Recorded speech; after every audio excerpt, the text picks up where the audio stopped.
جو اس دنیا کے اندر آیا ہے ایک نہ ایک دن اس دنیا کو چھوڑ کے جائے گا۔ رب نے صاف قرآن میں اعلان فرما دیا کل نفس ذائقۃ الموت، ہر جاندار کو، ہر نفس کو موت کا ذائقہ چکھنا ہے۔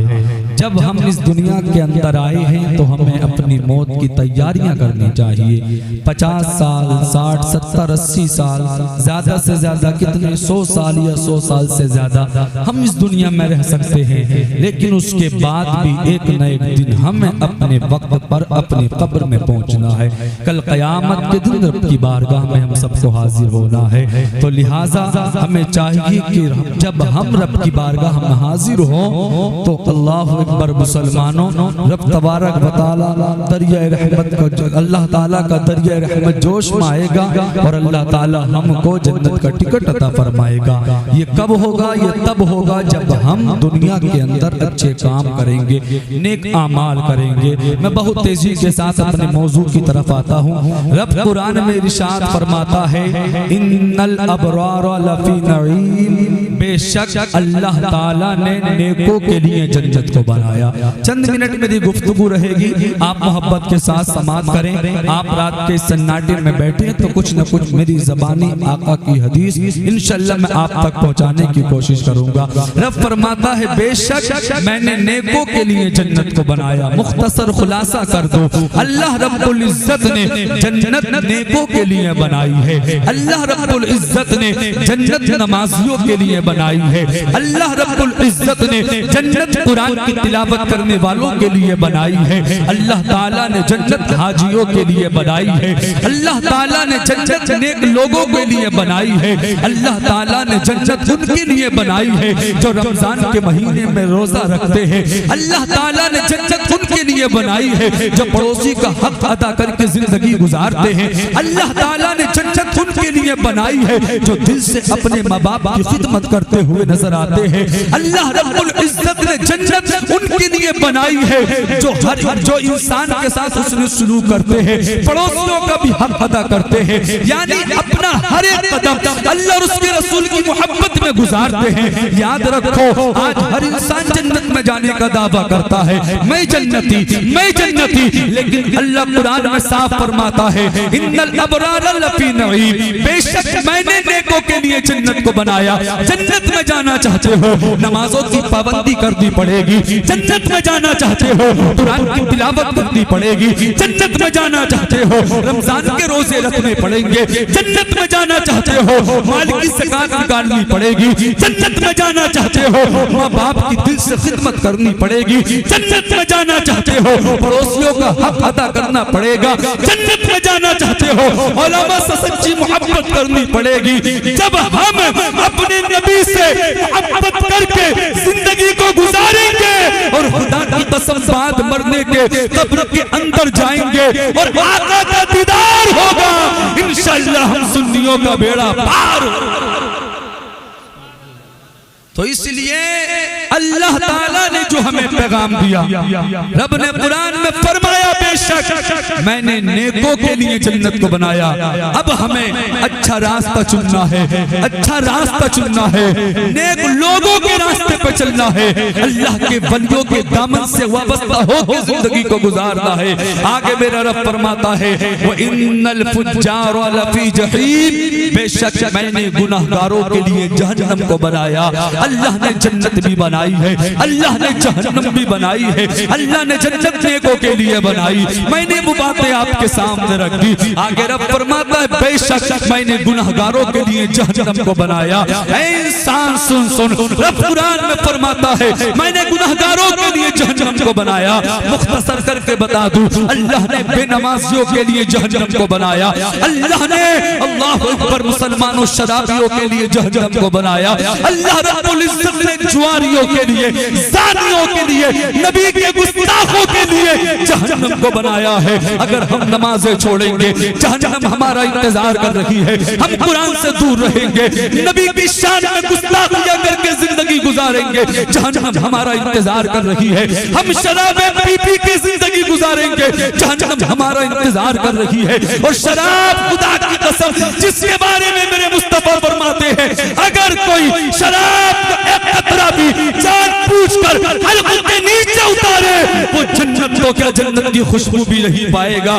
آج لوگوں کے معاملے بات سمجھ میں نہیں آتی، آج لوگ اچھی طرف نہیں جاتے، اچھے راستے کی طرف نہیں جاتے۔ آج لوگوں نے نہ جانے زندگی کو کیا سمجھ رکھا ہے۔ یاد رکھو یہ ہمارے دوست ہمارے اس وقت تک کام آئیں گے جب تک ہماری سانسیں چل رہی ہے، ہمارے رشتہ دار اس وقت تک کام آئیں گے جب تک ہماری سانسیں چل رہی ہے، ہمارے پڑوسی اس وقت تک کام آئیں گے جب تک ہماری سانسیں چل رہی ہے۔ یاد رکھو مسلمانوں، ایک دن وہ آئے گا جب دوست تمہارے کام نہیں آئے گا، ایک دن وہ آئے گا جب پڑوسی تمہارے کام نہیں آئے گا، ایک دن وہ آئے گا جب تمہارا قریبی دوست بھی تمہارے کام نہیں آئے گا۔ وہ وقت کون سا ہوگا؟ وہ وقت وہ ہوگا جب تمہارے جسم سے روح نکل جائے گی، تمہارا انتقال ہو جائے گا اور تمہارے ہی چاہنے والے، تمہارے اپنے، تمہارے پڑوسی، تمہارے رشتہ دار، تمہارے دوست و احباب تمہیں کاندھے پر اٹھا کے لے جائیں گے اور قبر کے اندر چھوڑ کر آ جائیں گے۔ خدا کی قسم کبھی کبھی جب رات کو سویا کرو اپنی قبر کو بھی یاد کر لیا کرو۔ آج جب ہم اپنے بستر میں سوتے ہیں،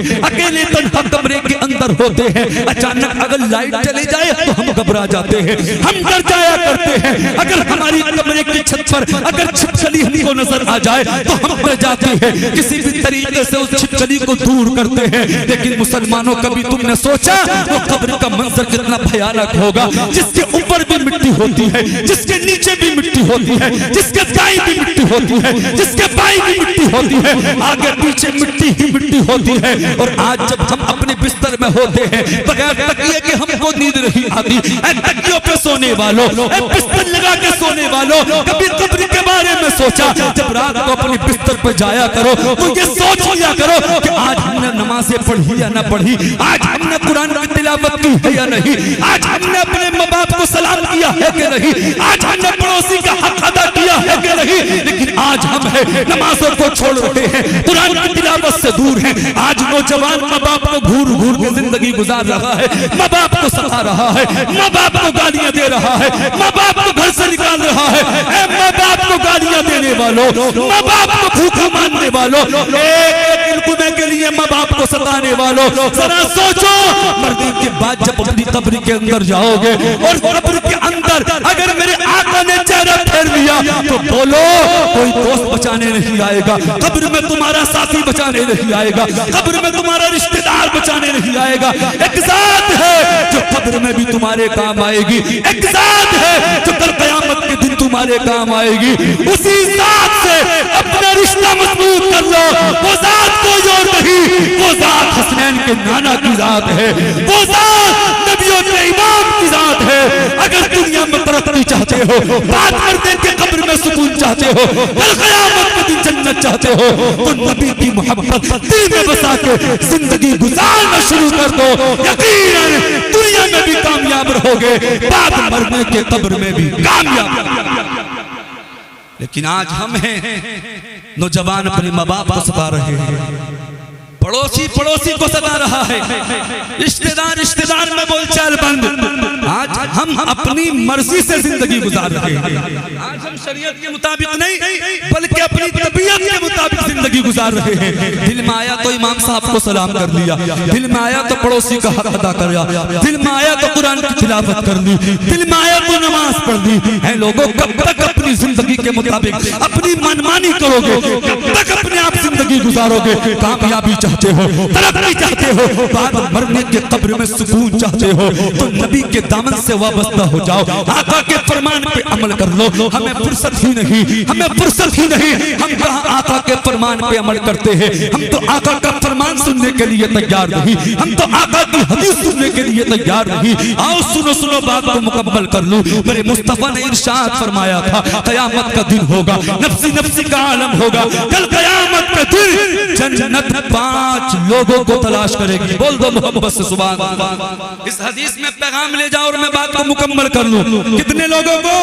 5 لوگوں کو جنت قیامت کے دن تلاش کرے گی، اور وہ لوگ خوش نصیب ہوں گے جن کو قیامت میں جنت تلاش کرے گی۔ جانتے ہو وہ 5 لوگ کون کون ہوں گے؟ آپ بھی کوشش کریں ان 5 لوگوں کے اندر شامل ہونے کی۔ اللہ اکبر مسلمانوں، حدیث مکمل کر لوں۔ آقا فرماتے ہیں پہلا وہ ہوگا قیامت کے دن جس کو جنت تلاش کرے گی، پہلا وہ ہوگا میرے مصطفیٰ فرماتی دنیا کے اندر جو قرآن کی کثرت سے تلاوت کرتا ہوگا۔ بول دے پیچھے والے والے بھی بولے محبت سے سبحان اللہ۔ آقا فرماتے پہلا وہ جو دنیا میں قرآن کی کثرت سے تلاوت کرتا ہوگا، لیکن آج معاملہ کیا ہے، قرآن تو دور کی بات، ہم قرآن کو اٹھا کے تک نہیں دیکھتے، ہم نے قرآن کو کتابوں میں سجا کے رکھ دیا، ہم دنیا کا ہر اخبار پڑھتے ہیں، صبح کو اٹھتے ہیں فیس بک بھی چیک کرتے ہیں، واٹس ایپ بھی چیک کرتے ہیں، ٹویٹر بھی چیک کرتے ہیں، انسٹاگرام بھی چیک کرتے ہیں، اخبار بھی پڑھتے ہیں، لیکن آج ہم بعد نماز فجر ہم قرآن کو کھول کے نہیں دیکھتے، ہم قرآن کی تلاوت نہیں کرتے، اور قرآن تو اللہ کی وہ مقدس کتاب ہے۔ اللہ اکبر مسلمانوں، جس گھر میں پڑھی جاتی ہے اللہ کی رحمتوں کا نزول اس گھر میں ہوتا ہے۔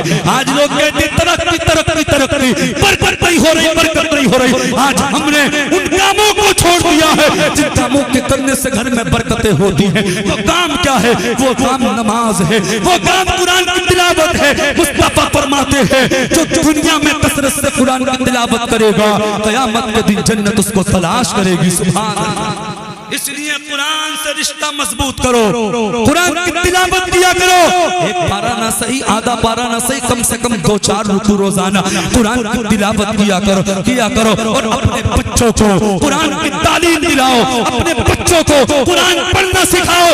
اس لیے جب تمہارا انتقال ہوگا، اگر تم نے اپنے بیٹے کو قرآن پڑھایا ہوگا، عالم بنایا ہوگا، قاری بنایا ہوگا، حافظ بنایا ہوگا، تو تمہارے انتقال کے بعد یہی تمہارا حافظ قرآن بیٹا کام آئے گا، تمہاری خود نماز جنازہ پڑھاتا ہوا نظر آئے گا، تمہارے سارے رشتہ دار تمہارے انتقال کے بعد تمہیں دفنا کے قبر میں چھوڑ کے آ جائیں گے۔ لیکن اگر تم نے ایک بیٹے کو بھی حافظ بنایا ہوگا، سارے آ کر بریانی پر ٹوٹ پڑیں گے۔ کوئی بریانی گرم مانگ رہا ہوگا، کوئی بریانی کی بوٹی مانگ رہا ہوگا، کوئی کچھ مانگ رہا ہوگا، لیکن جو تم نے حافظ قرآن بیٹا بنایا ہوگا، سب کے بعد وہ اکیلا تنہا قبر پہ باقی رہے گا۔ کبھی یاسین شریف کی تلاوت کرے گا، کبھی سورہ ملک کی تلاوت کرے گا، کبھی سورہ بقرہ کی تلاوت کرے گا، کبھی سورہ رحمان کی تلاوت کرے گا۔ آج ہم نے قرآن کو ہلکا سمجھ رکھا ہے، ہم دنیاوی تعلیم اپنے بچوں کو دلاتے ہیں، ہم قرآن کی تلاوت تعلیم سے اپنے بچوں کو دور رکھتے ہیں۔ آؤ قرآن کی شان کیا ہے، قرآن کا مقام و مرتبہ کیا ہے، حضرات یہ وہی قرآن ہے۔ اسی قرآن کے اندر ایک سورت ہے جس کے بارے میں میرے مصطفیٰ فرماتے ہیں، جس کو سورہ اخلاص کہا جاتا ہے۔ آقا فرماتے ہیں جو سورہ اخلاص کی 3 مرتبہ تلاوت کرے اللہ تعالیٰ اس کو ایک قرآن پاک کا ثواب عطا فرماتا ہے۔ حضرات یہ وہی قرآن ہے۔ اسی قرآن کے اندر ایک سورت ہے جس کو یاسین شریف کہا جاتا ہے۔ میرے مصطفیٰ فرماتے ہیں جو یاسین شریف کی ایک مرتبہ دل سے ثواب کی نیت سے تلاوت کرتا ہے اللہ تعالیٰ اس کو 10 قرآنوں کا ثواب عطا فرماتا ہے۔ حضرات یہ وہی قرآن ہے۔ اسی قرآن کے اندر ایک سورت ہے جس کو سورہ واقعہ کہا جاتا ہے۔ میرے مصطفیٰ فرماتے ہیں جو روزانہ شام کو سورہ واقعہ کی تلاوت کرتا ہے اللہ تعالیٰ اس کے گھر سے غریبی کو دور کر دیا کرتا ہے۔ حضرات یہ وہی قرآن ہے۔ اسی قرآن کے اندر ایک سورت ہے جس کو سورہ ملک کہا جاتا ہے۔ مصطفیٰ فرماتے ہیں جب سورہ ملک کی تلاوت کرنے والا اپنی قبر میں جائے گا اللہ اس کی قبر کو جنتی باغوں میں سے باغ بنا دے گا۔ حضرات یہ وہی قرآن ہے۔ اسی قرآن کے اندر ایک سورت ہے جس کو سورہ کہف کہا جاتا ہے۔ میرے مصطفیٰ فرماتے ہیں جو روزانہ صبح کو سورہ کہف کی شروع کی تصائبوں کی تلاوت کرے گا وہ دجال کے فتنے سے بھی محفوظ آقا فرماتے ہیں وہ دجال کے فتنے سے بھی محفوظ رہے گا۔ آج ہم نے قرآن کی تلاوت کو چھوڑ دیا، اسی لیے پریشانیاں ہمارے گھروں میں، برکتیں اسی لیے نہیں ہوتی، ہم آقا کے فرمان پہ عمل نہیں کرتے، پھر کہتے ہیں کامیابی نہیں مل رہی۔ سورہ واقعہ پڑھو، سورہ ملک پڑھو، سورہ یاسین شریف کی تلاوت کرو۔ آج ہمیں قرآن کی تلاوت کا شوق رہا ہے۔ آؤ سنو سنو، کروڑوں حنفیوں کے امام حضرت امام اعظم ابو حنیفہ، جانتے ہو امام اعظم ابو حنیفہ کو قرآن کی تلاوت کا کتنا شوق تھا؟ تاریخ بتاتی ہے امام اعظم ابو حنیفہ نے عشاء کے وضو سے 45 سال تک فجر کی نماز کو پڑھا ہے۔ سبحان اللہ، 45 سال تک۔ آپ نے یہ تو سنا غوث پاک نے 40 سال تک عشاء کے وضو سے فجر کی نماز کو پڑھا۔ نعرہ تکبیر، نعرہ رسالت، مسلک اعلیٰ حضرت شاعر اسلام، نعرہ تکبیر، نعرہ رسالت، بہترین نواز کے مالک جناب مفتی عامر ظفر صاحب جو بریلی شریف کی سرزمین سے چل کر تشریف لائے، میرے فوراً بعد انشاءاللہ آپ ان کو سماعت کریں گے۔ میں اپنی حدیث پاک جو میں نے جو میں نے موضوع بنایا میں اس کو مکمل کروں. جی لگا کے بولے سبحان اللہ اور طرف کے بولے یا رسول اللہ. امام اعظم ابو حنیفہ نے 45 سال تک عشاء کے وضو سے فجر کی نماز کو پڑھا. جانتے ہو امام اعظم ابو حنیفہ کو قرآن کی تلاوت کا کتنا شوق تھا. چند منٹ میں سن لیں بات کو مکمل کر لیں. امام اعظم ابو حنیفہ رمضان المبارک کے مہینے میں 61 قرآن پورا کیا کرتے تھے. سبحان اللہ. کتنے قرآن؟ آج ہم 2-4 قرآن پڑھ لیں تو اپنے آپ کو سب سے بڑا قاری سمجھتے ہیں کہ ہم نے اتنے قرآن پڑھ دیے اتنے قرآن پڑھ دیے.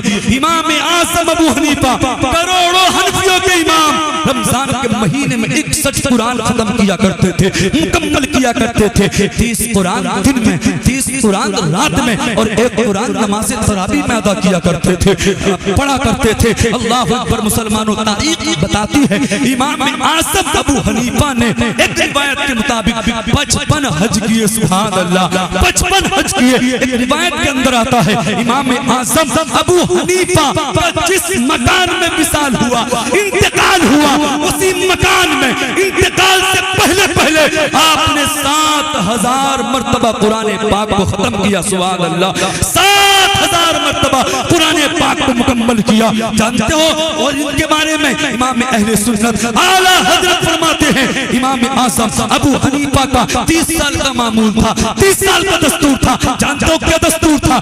اعلیٰ حضرت فرماتے ہیں امام اعظم ابو حنیفہ 30 سال تک ایک رات میں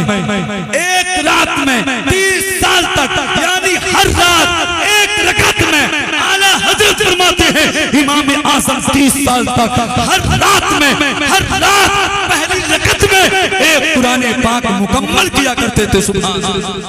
ایک قرآن ہر رات ایک رکعت میں, پہلی رکعت میں ایک قرآن پورا کیا کرتے تھے. اور آپ کا یہ معمول, آپ کا یہ عمل 30 سال تک رہا. آج ہم بات کرتے ہیں کامیابی کی ترقی کی. ہم کہاں قرآن پڑھتے ہیں؟ قرآن سے محبت کرو. کامیابی چاہتے ہو قرآن کو سینے سے لگا لو, بات کو مکمل کر لو. نبی فرماتے ہیں قیامت کا دن جنت 5 لوگوں کو تلاش کرے گی. اجازت ہے آگے بڑھ جاؤں؟ حدیث مکمل کر لوں. ہاتھ اٹھا کے بولے سبحان اللہ. سارے لوگ بولے یا رسول اللہ. نمبر 1 جو قرآن کی دنیا میں کثرت سے تلاوت کرتا ہے. نمبر 2 مصطفیٰ فرماتے ہیں جو دنیا میں بھوکوں کو کھانا کھلاتا ہے.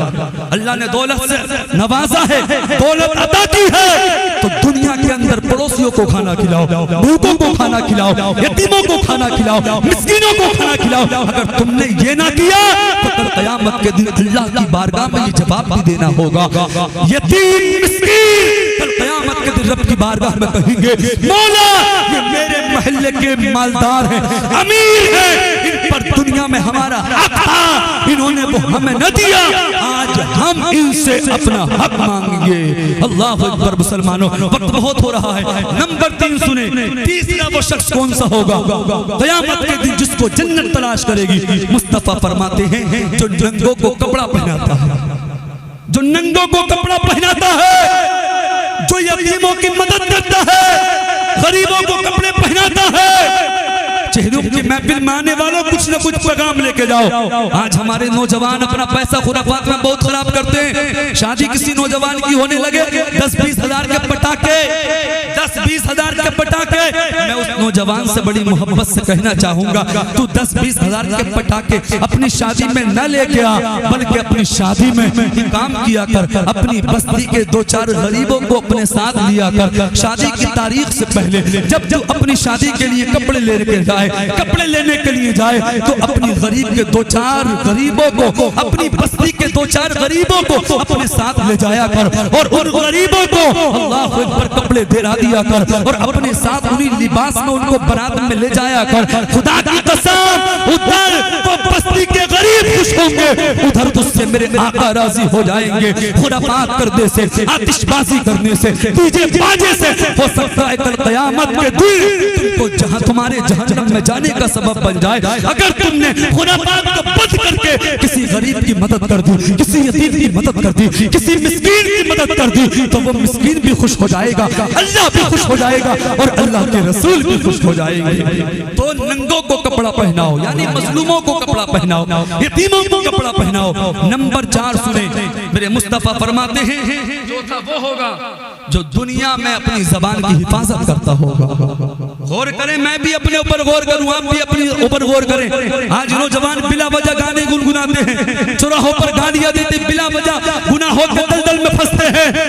میرا رب قرآن میں فرماتا ہے وَيْلٌ لِكُلِّ هُمَزَةٍ لُمَزَةٍ، رب فرماتا ہے خرابی ہے اس انسان کے لیے جو اپنے بھائی کی پیٹھ پیچھے برائیاں کرتا ہے۔ اللہ نے زبان دی ہے تو اس سے نبی کی نعت کے ترانے گنگناؤ۔ اللہ نے زبان دی ہے، سرکار پہ اس زبان سے درود پاک پڑھا کرو، بلا وجہ کسی کو گالی نہ دو، چوراہوں پر کسی کو برا بھلا نہ کہو، کسی کی چغلی نہ کرو، کسی کی غیبت نہ کرو۔ میرے مصطفیٰ فرماتے ہیں من کان ذا وجہین فی الدنیا کان لہ یوم القیامہ لسان من نار۔ مشکات شریف کی حدیث پاک ہے، صفحہ نمبر 413 پہ موجود ہے۔ حضرت عمار سرکار کے صحابی اس حدیث کے راوی ہیں، وہ کہتے آقا نے ارشاد فرمایا دنیا کے اندر جو 2 منہ والا ہوگا قیامت کے دن اس کی زبان میں جہنم کی آگ کو بھرا جائے گا۔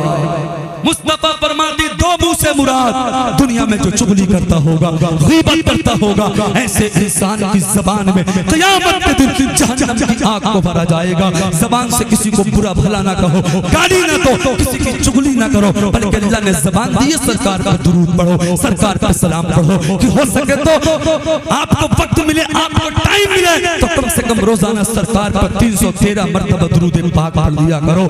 نمبر 4 مصطفیٰ فرماتے جو اپنی زبان کی حفاظت کرتا ہے قیامت میں جنت اس کو تلاش کرے گی۔ آخری سنیں، آقا فرماتے 5واں وہ شخص ہوگا جس کو جنت قیامت کے دن تلاش کرے گی۔ 5واں وہ ہوگا مصطفیٰ فرماتے دنیا میں جو کثرت سے مجھ پہ درود پاک پڑھتا ہوگا۔ سبحان اللہ، آج ہمارے پاس ہر جگہ کے لیے وقت ہے، ہر جگہ ہم کئی گھنٹے بلا وجہ بیٹھتے ہیں، اگر وقت نہیں تو سرکار پہ درود پاک پڑھنے کے لیے نہیں۔ علماء فرماتے جو 313 مرتبہ روزانہ سرکار کا درود پاک پڑھے اس کا شمار کثرت سے درود پاک پڑھنے والوں میں ہوتا ہے۔